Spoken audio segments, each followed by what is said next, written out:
अस्सलाम वालेकुम। मैं इस वीडियो में बताने वाला हूँ कि प्ले स्टोर का आईडी कैसे बनाते हैं। मेरा यूट्यूब चैनल सब्सक्राइब करो और बेल आइकन का दबाएं। जी सबसे पहले माय टेक्निकल उर्दू बॉय का चैनल सब्सक्राइब करें। सबसे पहले ये इस तरह के होती है। हमारा नेट थोड़ा स्लो है और जी क्रिएट अकाउंट पर क्लिक करना है। हमने क्लिक करना है, उसके बाद माई सेल्फ पर क्लिक करना है और इसके बाद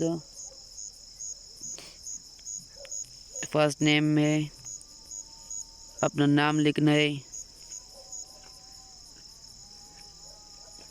मेरा नाम है साजिद अब्बास। अब नेक्स्ट पे क्लिक करना है।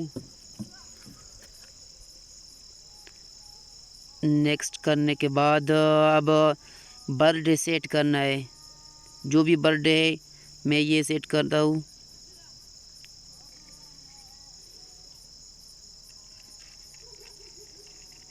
फीमेल है या माली है, मैं माली हूँ जी, माली सेट करता हूँ। नेक्स्ट पे क्लिक करना है।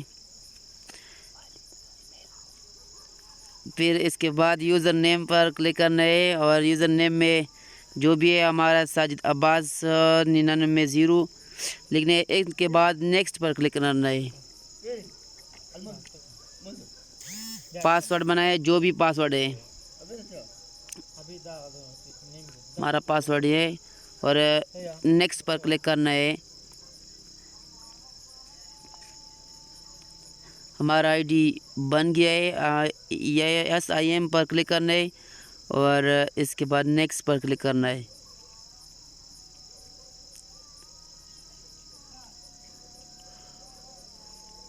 एग्री पर क्लिक करना है। हमारा आईडी बन गया है। So thank you for watching my video. Please मेरा चैनल सब्सक्राइब करें। My technical Urdu boy channel subscribe करें और आने वाले वीडियो को बेल आइकन भी दबाएं। Thank you so much.